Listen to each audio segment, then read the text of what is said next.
बिस्मिल्लाहिर्रहमानिर्रहीम। अस्सलाम वालेकुम। मैं हूं यासिर, आप देख रहे हैं यूट्यूब चैनल। थंबनेल में तो आज का टॉपिक आपने देख लिया होगा। अगर नहीं देखा तो मैं आपको बता देता हूं। आज का टॉपिक है माजूरी को कमजोरी हरगिज न समझे, मायूसी कुफर है, दूसरों की मोहताजी से जान छुड़ाएं अपनी विल पावर का इस्तेमाल करके। जो शख्स आपको मायूस करता है वो आपका हरगिज दोस्त नहीं हो सकता। ऐसे शख्स से आप किनारा कशी कर ले, वो आपके लिए बेहतर रहेगा। जो शख्स आपकी जान का दुश्मन है उसको माफ कर सकते हो, जो ईमान का दुश्मन है वो माफ करने के काबिल नहीं। अल्लाह पाक ने सूरह यूसुफ में आयत नंबर 87 में फरमाया है, अल्लाह की रहमत से मायूस तो काफिर होते हैं। तो मेरे भाई, आप किस लिए मायूस होते हो?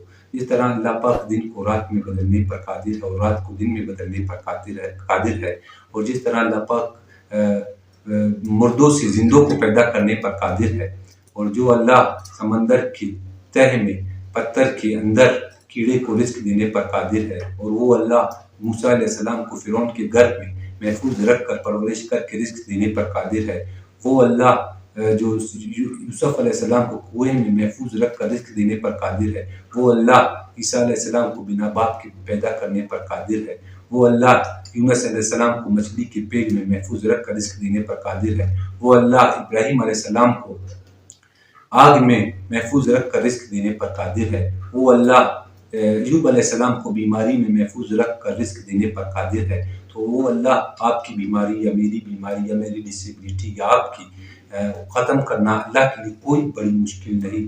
क्या पता इसमें हमारे लिए हिकमत छुपी हो, इसमें खैर हो। एक वाकया मैं आपको साथ शेयर करता हूँ, एक बादशाह और एक वजीर का। एक बादशाह हुआ करता था, उसका एक बहुत ही प्यारा वजीर जो अल्लाह वाला हुआ करता था। अक्सर जब बादशाह को कोई जहनी परेशानी या जिस्मानी तकलीफ पहुंचती, वो हमेशा यही बात कहता, बादशाह सलामत, इसमें अल्लाह की हिकमत है, इसमें खैर है। तो करते करते एक दिन दोनों शिकार पर निकल गए, और बादशाह ने एक हिरन को जब निशाना लगाया तो हिरन तीर का निशाना लगाया, हिरन तड़पने लगी। बादशाह उतरा, हिरन को ज़िबा करने की कोशिश की। इसी तरह उसकी बादशाह की जो है वो छोटी उंगली कट गई, और उसके वजीर ने फिर वही अल्फाज दोहराए कि बादशाह सलामत, इसमें अल्लाह की बहुत बड़ी हिकमत छुपी है और इसमें खैर है।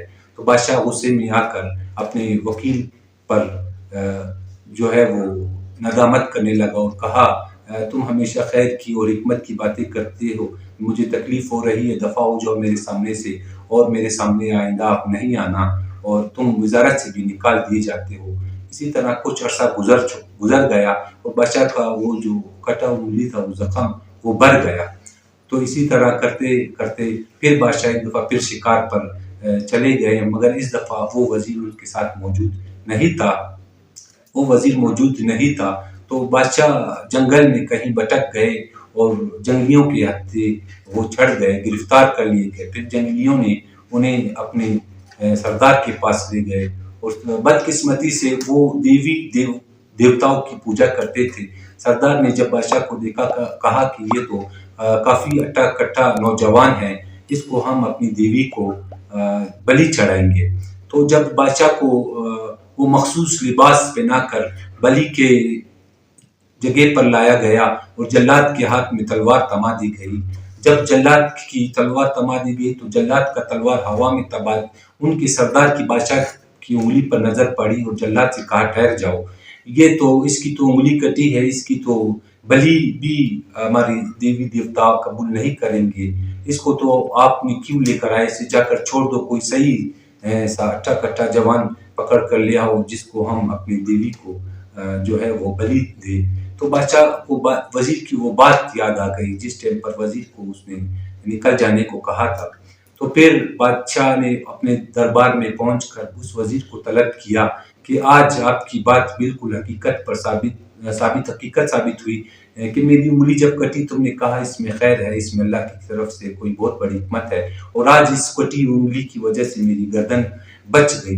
मगर मैंने जब तुम्हें निकाला और तुमने कहा कि दफा हो जाओ, मगर तुमने वहां पर भी कहा कि इसमें खैर है, इसमें हिकमत है, तो इसके पीछे क्या वो है?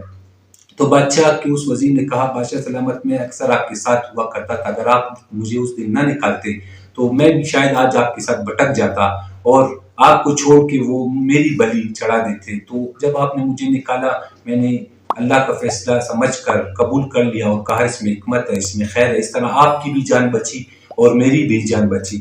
تو میرے بھائیوں ہمارے اوپر یہ وقتی جو طور پر مختلف واقعات پیش آتے ہیں، جس طرح اگر ابھی میں جا رہا ہوں، میرا ایکسیڈنٹ ہو گیا، اگر میرا اس دن ایکسیڈنٹ نہ ہوتا، آگے جا کر میرے ساتھ کوئی ایسا واقعہ پیش آتا یا مجھ سے کوئی ایسا گناہ سرزد ہو جاتا جس کی نہ معافی دنیا میں ملتی نہ آخرت میں ملتی، تو یہ بہت بڑی اللہ کی حکمت ہے۔ اسی طرح اپنا ایک واقعہ آپ کے ساتھ شیئر کروں گا ول پاور کی ول پاور کی حساب میں، تو کہ میرا کس طرح سویا ہوا ول پاور جاگا، وہ واقعہ بھی میں آپ کے ساتھ ضرور شیئر کروں گا۔ ایک دفعہ میں 6 مہینے کے جب واقعے کے 6 مہینے کے بعد میں گھر میں سویا ہوا تھا، پیاس لگی، پیاس کی شدت اتنی تھی کہ مجھے طلب زیادہ تھی پانی کی، تو پھر میں نے کافی آوازیں لگائی، بدقسمتی سے میری آواز میں وہ طاقت نہیں تھی کیونکہ میرا چیسٹ کا بھی آپریشن ہوا تھا، تو پھر آواز تو باہر کیا جاتی، وہ کمرے سے باہر جا نہیں پا رہی تھی۔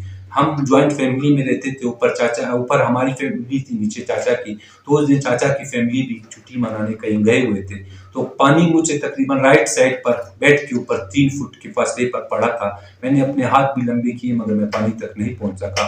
پھر میں نے بہت پانی کی جب طلب زیادہ ہوئی تو پھر میں نے ایک دفعہ کوشش یہ کی کہ میں اٹھ کر بیٹھ سکوں، تو ایک دفعہ کوشش کرنے کے بعد میں ناکام رہا، دوسری دفعہ بھی میں نے کوشش کی، ناکام رہا، تیسری دفعہ بھی اسی طرح ناکام رہا، پھر چوتھی دفعہ میں نے کافی زور لگا کے کوشش کی، پھر بھی ناکام رہا، پھر 5ویں دفعہ جب اور میں نے کوشش کی، پھر ناکام رہا، اب اسٹیمنا بھی میرا جواب دینے لگ چکا تھا۔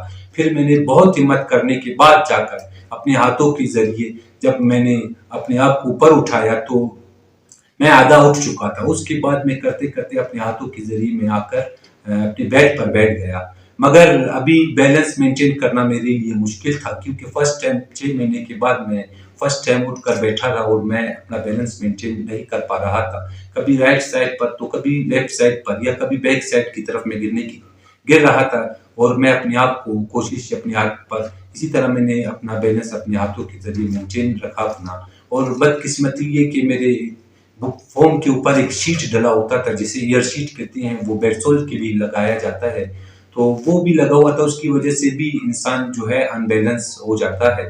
تو کرتے کرتے میں نے پانی کا بوتل تو اٹھا لیا، تو پانی کا جب میں نے بوتل اٹھا لیا، پانی کو بوتل کھول کر ابھی پینے کے لیے میرے ساتھ دشواری ہے کہ میں پیوں تو کیسے پیوں، پھر کافی سوچ لگایا، پھر یہ اپنے لیفٹ ہینڈ کو ہاتھ کو اپنے الٹے ہاتھ کو میں نے فوم کے اوپر رکھ کر اپنے باڈی کا وزن اس پر ڈالا اور میں نے اس طرح پانی تو پی لیا، مگر کمر میں شدید تکلیف بھی شروع ہو گئی، اور اسی طرح شدت تکلیف اتنی تھی کہ میرے آنکھوں سے آنسو جاری ہوئے، اور ساتھ میں ایک خوشی بھی تھی کہ میں آج فرسٹ ٹائم اٹھ کر بیٹھا ہوں، وہ بھی کسی کے مدد کے بغیر، یہ اللہ نے مجھ پر بہت بڑا فضل کیا۔ اس طرح یہ میرا سویا ہوا ول پاور جاگ اٹھا۔ تو میرے بھائیو، اگر آپ کرنے کے لیے چاہو تو آپ کیا کچھ نہیں کر سکتے، اگر آپ ہمت کرو تو انشاءاللہ اسی ڈسیبلٹی میں آپ ایک دن پہاڑ پر بھی چڑھ سکو گے۔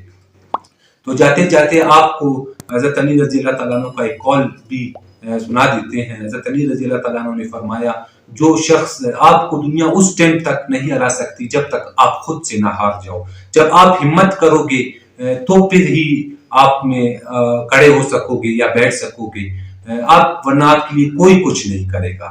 تو آخر میں جاتے ہوئے سلطان محمود غزنوی اور ایاز کا ایک قصہ، جو اس کا بادشاہ کا سلطان محمود غزنوی کا جو ہے وہ وزیر ہوا کرتا تھا، سلطان نے اپنے وزیر کو ایک انگوٹھی دی اور کہا، اس پر ایک ایسی عبارت لکھو کہ میں اگر بہت خوش ہوں تو اس کو دیکھ کر میں اداس ہو جاؤں، اور میں جب اداس یا غمگین یا پریشان ہوں اس کو دیکھ کر میں خوش ہو جاؤں۔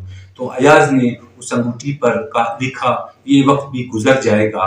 تو اسی طرح بھائی، یہ بیماری، یہ ڈسیبلٹی کسی کے لیے نہیں رہنی، انشاءاللہ دنیا بھی عارضی ہے، سب نے جانا ہے، صرف رہنا نام اللہ کا ہے۔ تو آپ کا بھی میں زیادہ وقت نہیں لوں گا، ویڈیو بھی کافی لمبی ہو گئی، تو جاتے جاتے پلیز ویڈیو کو لائک کر دیجیے گا، چینل سبسکرائب کر کے بیل آئیکن پریس کرنا نہ بھولیے گا، تاکہ آنے والی تمام تر ویڈیوز آپ تک بر وقت پہنچ سکے اور آپ کا میرا ساتھ ہمیشہ یوں ہی برقرار رہے۔ ملتے ہیں کسی نئے ٹاپک، نئے ویڈیو کے ساتھ، تب تک کے لیے مجھے دیجیے اجازت، والسلام۔